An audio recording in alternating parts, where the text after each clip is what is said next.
محترم حضرات، میرے بزرگوں، دوستوں، دینی اور ایمانی بھائیوں، اچھا نظام جس کے ذریعے لوگوں کو ہر طرح کی سہولیات مل سکیں، لوگوں کے مسائل حل ہو سکیں،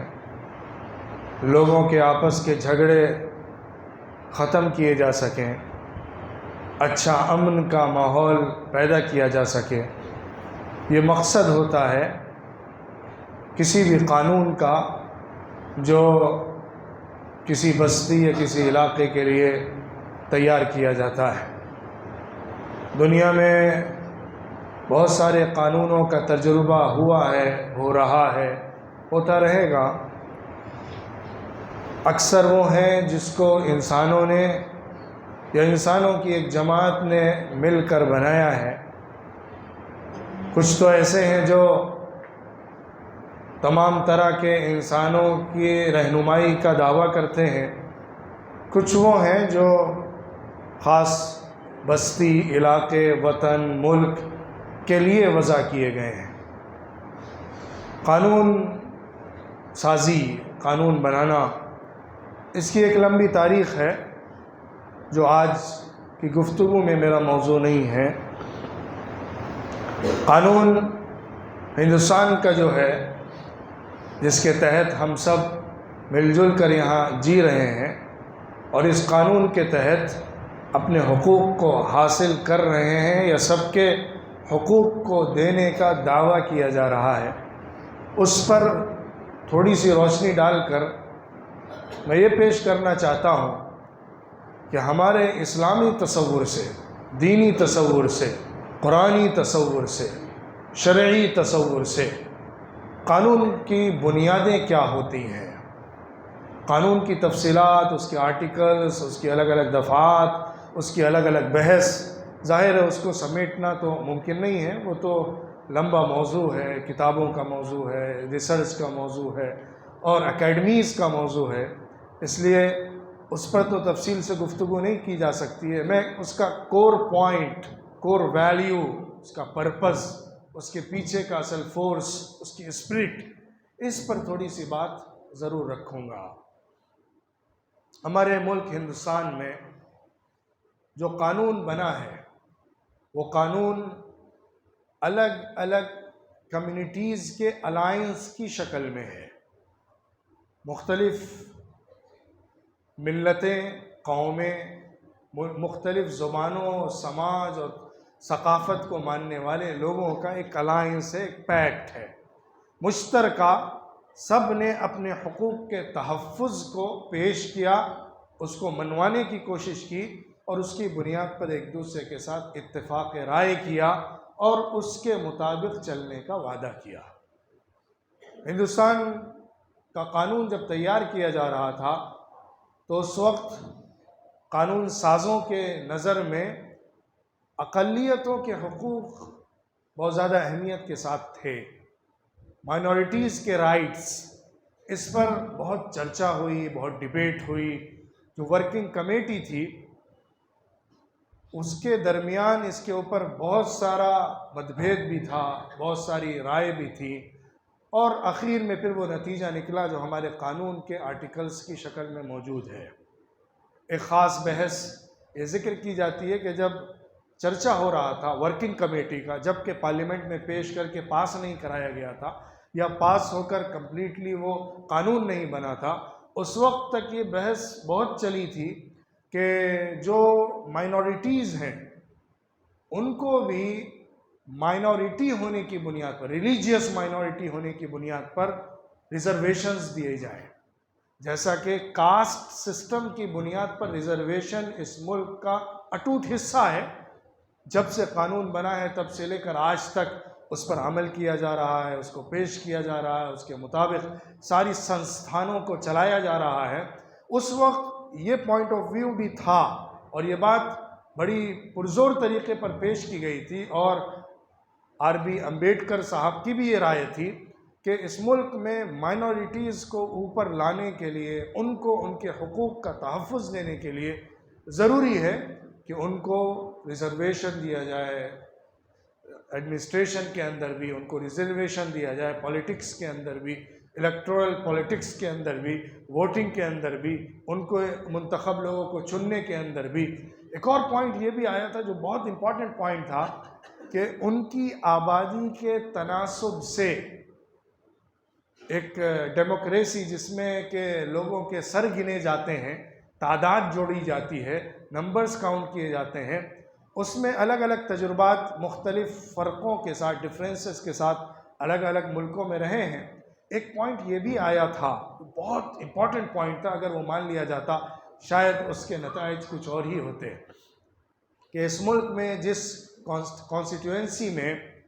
مائنورٹی رہتی ہے اس کا جو ریشیو ہے، اس کا جو تناسب ہے، اس کی جو تعداد ہے،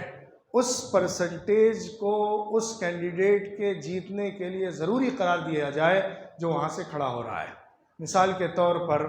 اگر آپ کے اس بستی میں، یہاں کی کانسٹیٹوئنسی میں، اگر مسلمانوں کا ریشیو مائنورٹی میں اگر یوں کہا جائے کہ 15% ہے، کرسچنز کا ریشیو اگر کہا جائے کہ 5% ہے، تو اس میں یہ کنڈیشن ہو کہ جو کینڈیڈیٹ یہاں سے کھڑا ہو کر جیت رہا ہے، اگر وہ 70% بھی ووٹ لے جاتا ہے، وہ اس وقت تک جیتا ہوا نہیں ہو سکتا جب تک کہ وہ مائنورٹی کے ریشیو کے اعتبار سے، ان کا پرسنٹیج کے اعتبار سے ووٹ نہیں حاصل کرتا ہے،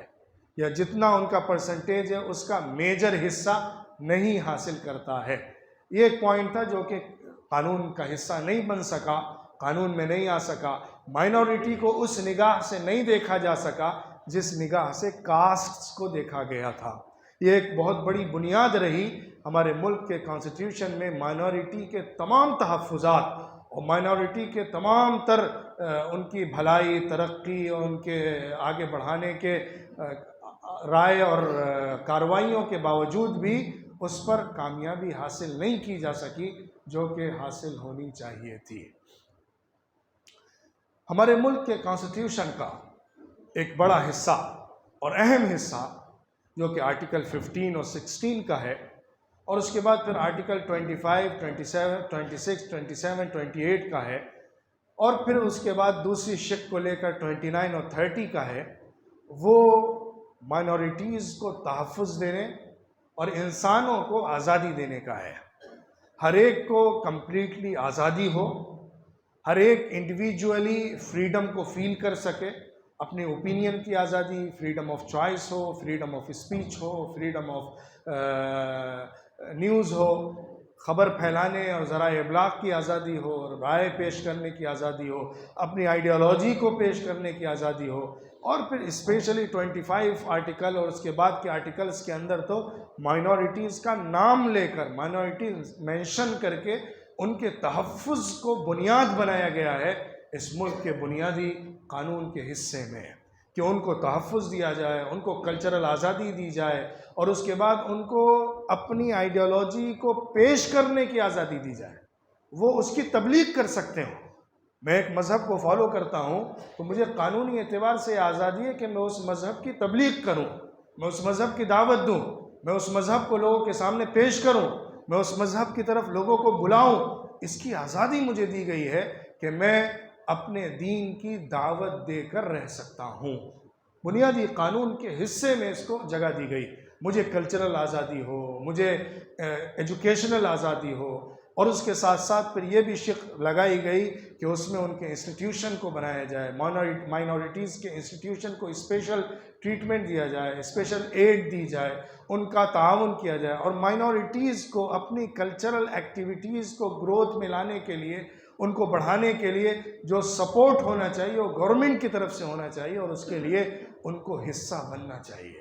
اس طرح کی باتیں جو بہت بنیادی ہیں مائنورٹیز کے تحفظ کی، مائنورٹیز کے آگے بڑھنے کی، مائنورٹیز کے اپنے تمام تر آئیڈینٹیٹیز کو لے کر پورے اطمینان کے ساتھ، سکون کے ساتھ جینے کی، وہ ساری باتیں مینشن کی گئی ہیں۔ لیکن یہ ایک تلخ اور سچی حقیقت ہے کہ ہمارے ملک میں پوری آزادی کے بعد سے لے کر آج تک کی تاریخ میں مائنورٹیز کو انہی ضابطوں اور قوانین کے اعتبار سے برابر کے حق نہیں دیے گئے ہیں۔ اور جو کچھ دیے بھی جاتے تھے اب تو اس پر بھی تالا لگ گیا ہے. اب تو اس کو بھی کہا جاتا ہے کہ منہ بھرائی کی جا رہی ہے. اب تو اس کو بھی کہا جاتا ہے کہ یہ تو مسلمانوں کی ہم نوائی کی جا رہی ہے، ان کا ساتھ دیا جا رہا ہے. اگر کوئی پارٹی مسلمانوں کے حق میں دو بول دے تو اس کا جینا مشکل ہو جاتا ہے، وہ نشانے پر آ جاتی ہے. حالانکہ یہ قانونی حق ہے گورنمنٹ کا، ذمہ داروں کا، کہ وہ مائنورٹیز کو آگے بڑھائیں، ان کے سپورٹ کی پالیسیز لائیں اور اپنے بجٹ کے اندر ایک حصہ ان کے بڑھانے کے لیے، ان کی کلچرل ایکٹیویٹیز کے لیے، ان کو ترقی دینے کے لیے رکھیں. یہ ان کی ذمہ داری تھی. لیکن ظاہر ہے آج کے حالات پہلے سے بہت مختلف ہیں اور بہت کچھ بدل چکا ہے، اور مسلمان اس ملک کے اندر ایک یوں کہہ لیجئے کہ سیاسی طور پر گالی بن کر رہ گیا ہے. اس کے اسباب، اس کے پیچھے کی حقائق وہ آج کا موضوع نہیں ہے، نہ اس کو سمیٹا جا سکتا ہے. میں صرف یہ پیش کرنا چاہ رہا ہوں کہ ہمارے قانون نے جو بنیادی تحفظات، ریزرویشنز اور بنیادی قانون کے اندر مسلمانوں اور تمام مائنورٹیز کو آگے بڑھنے کے مواقع اور اپنی پوری آزادی، فریڈم کے ساتھ جینے کا حق دیا ہے، اس قانون کو صحیح طور پر امپلیمنٹ نہیں کیا گیا ہے. اس کی ایک وجہ رہی ہے.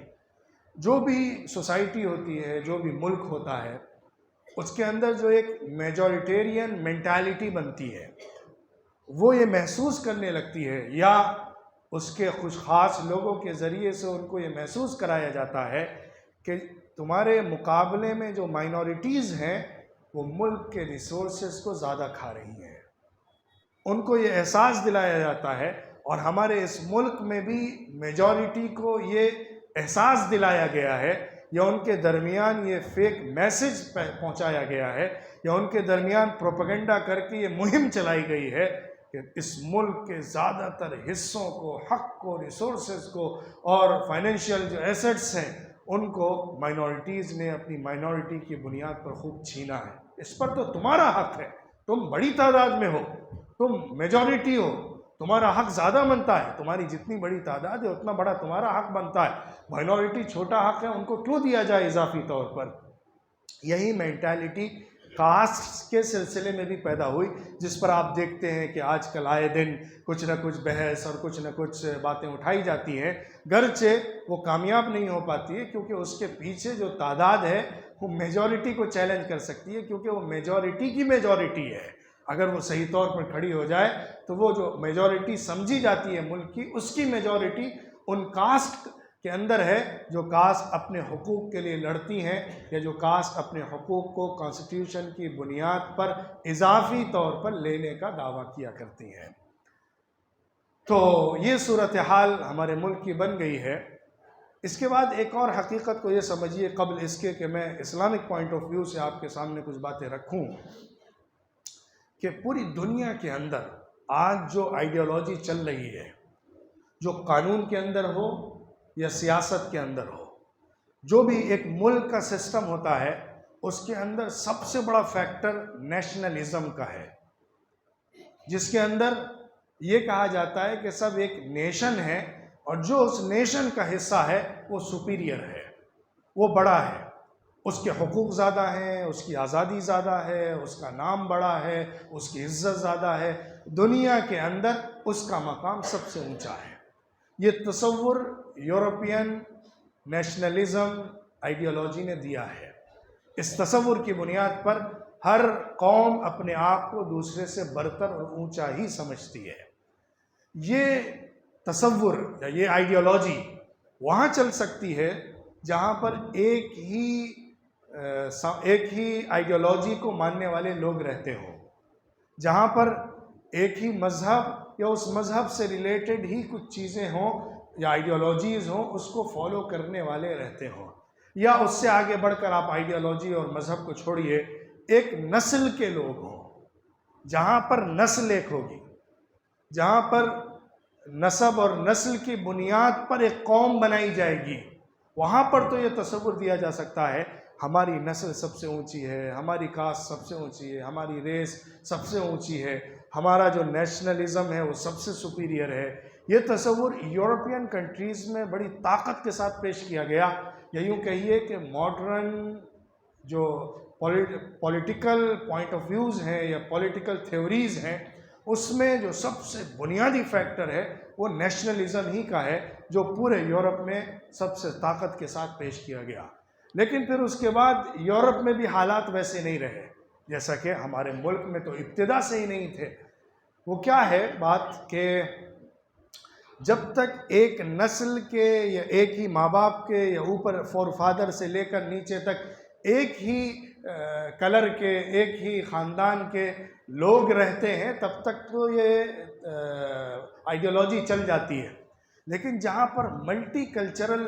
کنٹری بن جائے، سوسائٹی بن جائے، جہاں پر مائیگریشن ہو، جہاں پر دوسری جگہ سے لوگ مائیگریٹ کر کے، ہجرت کر کے آتے ہوں، بستے ہوں، رہتے ہوں اور ایک وطن بناتے ہوں، وہاں پر پھر یہ آئیڈیالوجی کام نہیں کرتی ہے۔ وہاں پھر دوسرا کلیش شروع ہو جاتا ہے۔ جو وہاں کی میجورٹی ہے، جو ایک نسل کی یا ایک ریس کی ہے، وہ پھر اس کے اوپر ظلم کرنے لگتی ہے جو باہر سے آئے ہوئے ہوتے ہیں۔ کبھی ایسا ہوتا ہے کہ باہر سے آنے والے زیادہ ہو جاتے ہیں، وہ ظلم کرتے ہیں اس کے اوپر جو وہاں کے اصل لوگ ہوتے ہیں۔ آپ اس کے لیے یونائٹڈ امریکہ کی مثال لے سکتے ہیں کہ وہاں کے جو اصل باشندے تھے، جن کو ریڈ انڈینز کہا گیا، جو برٹشرز گئے تھے انہوں نے ان کو ریڈ انڈینز کہا، کیونکہ وہ انڈیا آ رہے تھے۔ انڈیا آنے کے بجائے ان کا جہاز مڑ گیا اور راستہ بھٹک گیا اور وہاں پہنچ گئے، تو انہوں نے وہ نام دیا۔ وہ وہاں کی زمین کے اصل باشندے تھے، وہ اس وطن کے اصل رہنے والے تھے۔ لیکن جن لوگوں نے وہاں پر جا کر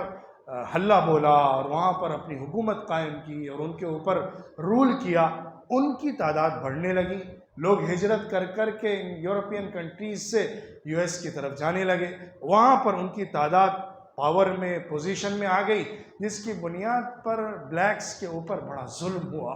ان کے اوپر بڑی زیادتیاں ہوئیں، ان کے حقوق کو سلب کیا گیا، ان کے جینے کے حق کو چھینا گیا، ان کو آخری درجے کا غلام سمجھا گیا۔ وہ زیادتیاں ہوئیں جو تاریخ کا حصہ ہیں، ہر تاریخ کو جاننے والا اس کو جانتا ہے اور اس کو پڑھتا ہے۔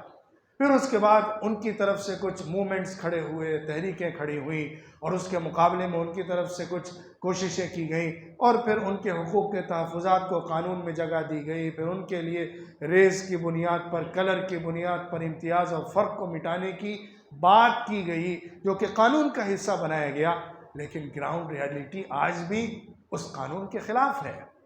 گراؤنڈ ریالٹی اس حقیقت کے خلاف ہے۔ جو بات قانون میں یا تحفظات اور آرٹیکلز کی شکل میں پیش کی جاتی ہے، زمین کی ریالٹی، گراؤنڈ ریالٹی اس سے الگ ہوا کرتی ہے۔ ہمارے ملک میں بھی ابتدا سے ہی یہاں تو الگ الگ قومیں، الگ الگ ملتیں، الگ الگ نسلیں رہا کرتی ہیں۔ یہاں ڈراویڈینز بھی ہیں، یہاں پہ سیمیٹک نسلیں بھی ہیں، یہاں پہ ایرانی لوگ بھی ہیں، یہاں پہ افغانستان سے آ کے بسے ہوئے لوگ بھی ہیں، ٹرکین نسل بھی ہے، مغلز جن کو کہا جاتا ہے۔ الگ الگ نسلیں یہاں آ کر آباد ہوئی ہیں۔ یہاں کی بنیادی نسل ڈراویڈین سمجھی جاتی ہے، خاص طور پہ یہ نارتھ انڈیا میں بھی تھی، لیکن جب ان کے اوپر ظلم اور زیادتی نارتھ انڈیا میں ہوئی تو یہ ساؤتھ انڈیا کی طرف بھاگے ہیں۔ ساؤتھ انڈیا میں بڑی تعداد ڈراویڈینز کی رہی ہے، لیکن اس کے ساتھ ساتھ سیمیٹک نسل کے لوگ بھی، آرین نسل کے لوگ بھی شامل ہوتے رہے، ملتے رہے، ان کی آبادی بھی ایک دوسرے کے ساتھ ملتی جلتی رہی۔ پھر کچھ خاندانوں کے درمیان بھی تبادلے شادی بیاہ کے رشتے سے ہوئے، تو اس کے نتیجے میں پھر وہ ڈفرینسز کسی نہ کسی حد تک کچھ خاندانوں میں کم ہو گئے۔ وہ سب باتیں ہوتی رہیں، لیکن یہ ایک ریالٹی ہے، ایک حقیقت ہے کہ ہمارے ملک ہندوستان کے اندر بڑی تعداد جو موجود ہے وہ الگ الگ نسلوں اور الگ الگ خاندانوں کی طرف نسبت کرتی ہے۔ اس لیے اس ملک کو اگر چلانا ہے، اس ملک کے لیے اگر کوئی نظام بنانا ہے، اس ملک کو اگر کوئی قانون دینا ہے، تو اس میں سب کو برابری کے ساتھ حق دینا ہوگا۔ آج اگر آپ جائزہ لیں گے تو اس ملک کے اندر کوئی بھی میجورٹی نہیں ہے حقیقی اعتبار سے۔ اگر آپ نسلوں کو تلاش کریں، خاندانوں کو تلاش کریں، ریس اور کاسٹ کے بنیاد پر آپ جائزہ لیں، تو پھر کوئی میجورٹی نہیں ہے، سب ایک ایک پارٹ ہیں جو مل کر ایک ملک بناتے ہیں۔ اسی تصور کو لے کر اس ملک کے قانون کو وضع کیا گیا تھا، وہی پوائنٹ آف ویو پیش کیا گیا تھا۔ اس ملک کا جو قانون ہے، جو کانسٹیٹیوشن ہے، اس کی کور ویلیو یہی بیان کی گئی تھی کہ اس میں فریڈم ہوگی، فرٹرنیٹی ہوگی، اس میں تمام لوگوں کو یکساں حقوق دیے جائیں گے، اس میں ایکویلٹی ہوگی، اس میں سوشلزم ہوگا، جو ہمارے ملک کا سوشلزم ہے، کمیونزم کا سوشلزم نہیں، ہمارے ملک والا سوشلزم، جس کے اندر سماج کے تمام طبقات کو برابری کے ساتھ حقوق دیے جائیں گے اور ان کی آئیڈینٹی کو بچایا جائے گا، اس کا تحفظ کیا جائے گا۔ لیکن اب میں اخیر میں اس پوائنٹ پر آتا ہوں جو اسلام نے پیش کیا ہے۔ اسلام نے جو قانون بنایا ہے، اسلام نے جو مائنورٹیز کے حقوق رکھے ہیں، اسلام نے جو اپنے ملک کے جو دارالاسلام ہوتا ہے، یہ اسلامک کنٹری ہوتا ہے، اس کے لیے جو آرٹیکلز بنائے ہیں جس میں مائنورٹیز کے حقوق ہوں، دوسرے مذہب کے، دوسرے لوگوں کے ماننے والوں کے حقوق ہوں، ان کے رائٹس ہوں، اس سب کی بات تو ہے ہی، وہ ایک موضوع الگ ہے، اس کو ابھی سمیٹا نہیں جا سکتا۔ لیکن میں جو بات پیش کرنا چاہ رہا ہوں، جو کہ اصل تمام قانون کی کور ویلیو ہوا کرتی ہے، وہ اسلام یہ کہتا ہے کہ تم پورے سسٹم کو جو بھی بنا رہے ہو، جو قانون پیش کیا جا رہا ہے، جو آرٹیکل بنایا جا رہا ہے، جو معاملات دوسروں کے ساتھ کیے جا رہے ہیں، اس کی سب سے بڑی بنیاد جسٹس ہوتی ہے، انصاف ہوتا ہے، عدل ہوتا ہے۔ عدل ہوگا تبھی خوشحالی ہوگی، عدل ہوگا تبھی لوگوں کے لیے آسانی ہوگی، عدل ہوگا تبھی سب کے رائٹس کو پریزرو کیا جا سکے گا، عدل ہوگا تبھی سب کو آزادی نصیب ہو سکے گی، عدل ہوگا تبھی سب کو اپنے تشخصات اور آئیڈینٹی کے ساتھ جینے کا موقع ملے گا۔ اگر انصاف نہیں ہوگا تو ساری باتیں کہانیاں بن کر کتابوں کے پنوں میں دفن ہو جائیں گی، زمین پر نہیں آ پائیں گی۔ لوگوں میں عدل پیدا کرنا، لوگوں کو جسٹس کے لیے تیار کرنا اور ہر ایک کو اپنے کو رسپانسبل سمجھنا۔ یا ایھا الذین آمنوا کونوا قوامین بالقسط شہداء للہ ولو علی انفسکم او الوالدین والاقربین۔ ایمان والو، انصاف کے ساتھ کھڑے رہو، جم جاؤ، ڈٹ جاؤ، انصاف پر کھڑے رہنا اور لوگوں کے اوپر گواہ بنو، سچائی کی گواہی دو، حق کی بات کرو، سچ کو کہو، پوری طاقت کے ساتھ حق بات کو پیش کرو، سچ کے ساتھ کھڑے رہو۔ یاد رکھنا، اگر تمہیں اپنے خلاف، اپنے ماں باپ کے خلاف بھی گواہی دینی پڑ جائے تو حق کو مت چھوڑنا، اپنے خلاف چلے جانا، اپنے خاندان کے خلاف چلے جانا، اپنے ماں باپ کے خلاف چلے جانا، لیکن سچ کے ساتھ کھڑے رہنا، انصاف کے ساتھ کھڑے رہنا، حق کی بات کرنا، ظلم کا ساتھ مت دینا۔ یہاں تک آگے کہا گیا ایک آیت میں اللہ رب العزت نے یا ایھا الذین آمنوا کونوا قوامین للہ شہداء بالقسط ولا یجرمنکم شنآن قوم علی الا تعدلوا اعدلوا هو اقرب للتقوی۔ اے ایمان والوں، اللہ کے لیے گواہی دو، سچ پر کھڑے رہو، قائم رہو، انصاف کی بات کرو، عدل کی بات کرو، جسٹس کی بات کرو، ہر اعتبار سے انصاف کو پختہ کرو، جسٹس کو اشیور کرو، اور یاد رکھو کسی قوم کی دشمنی کی وجہ سے کبھی ایسا نہ ہو کہ تم عدل کا ساتھ چھوڑ دو، عدل کی ڈوری چھوڑ دو۔ آپ سوچئے،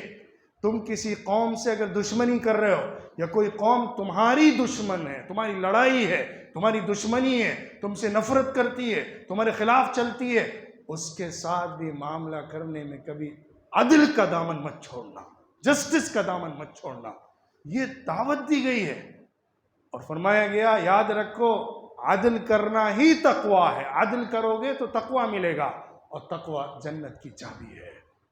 عدل ہے تو تقویٰ ہے، تقویٰ ہے تو کامیابی ہے، دین ہے، شریعت ہے۔ اس لیے عدل کو جو اہمیت دی گئی ہے، جسٹس کو جو اہمیت دی گئی ہے، وہ پورے سسٹم کی کور ویلیو ہے۔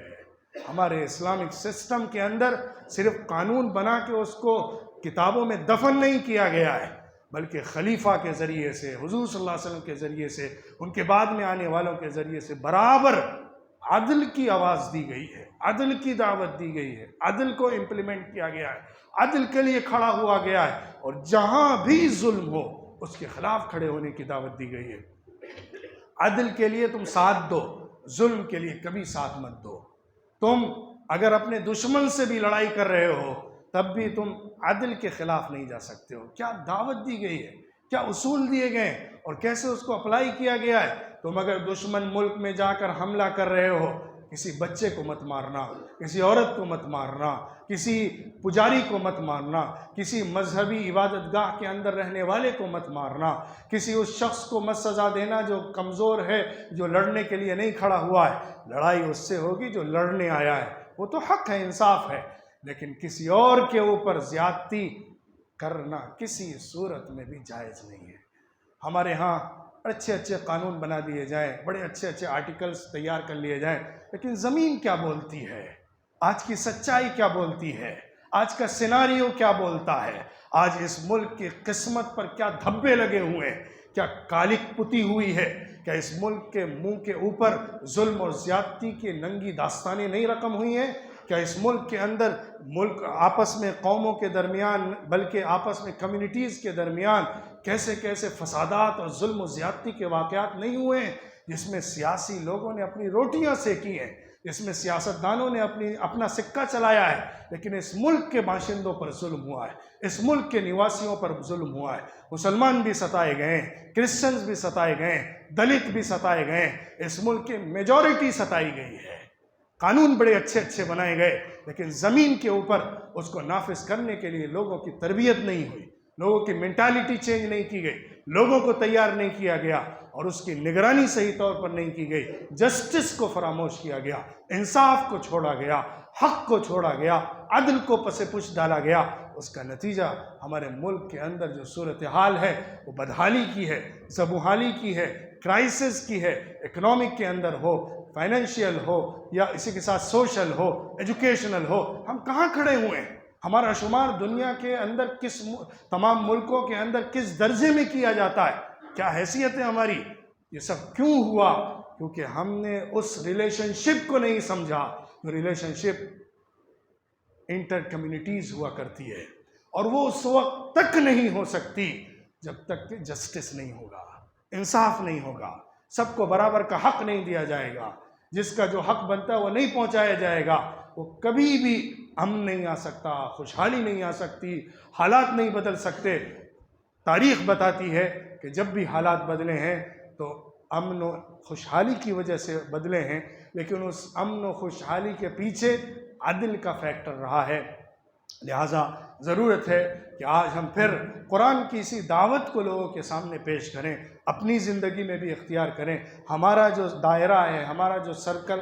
آف انفلوئنس ہے، اس کے اندر بھی ہم عدل و انصاف کو رکھیں، اور اس سے باہر بھی تمام لوگوں کے درمیان عدل کی بات کریں، عدل کا ساتھ دیں، جسٹس کا ساتھ دیں۔ ہمارا دشمن بھی اگر ہمارے سامنے ہو تو ہم عدل کا ساتھ مت چھوڑیں۔ ایک نے اگر کسی پر زیادتی کی ہے تو ہم 10 سے بدلہ لیں، یہ اسلام نہیں ہے، یہ قرآن نہیں ہے، یہ اللہ کی دعوت نہیں ہے، یہ اسلام کی تبلیغ نہیں ہے۔ ہمیں حکم دیا گیا کہ تم اگر بدلہ لینا چاہتے ہو تو اتنا ہی لے سکتے ہو جتنا کہ تمہارے ساتھ کسی شخص نے زیادتی کی ہے۔ ہاں، اگر تم معاف کر دو تو اللہ بہتر بدلہ تمہیں اپنی طرف سے عطا کر دے گا، لیکن تم بڑھ کر زیادتی کرو گے تو تم ظالم بن جاؤ گے۔ اللہ تعالی ہمیں صحیح پیغام کو اور اسلام کی صحیح دعوت کو پیش کرنے والا بنائے، اور اس ملک کو خوشحال بنائے، اس ملک کے اندر عدل و انصاف کی دوبارہ سے باد بہاری چلے، پھر سے خوشحالی اور امن و شانتی کا گہوارہ بن جائے۔ ہم سب عزت کے ساتھ، عافیت کے ساتھ، خوشی کے ساتھ، سلامتی کے ساتھ اس ملک میں رہنے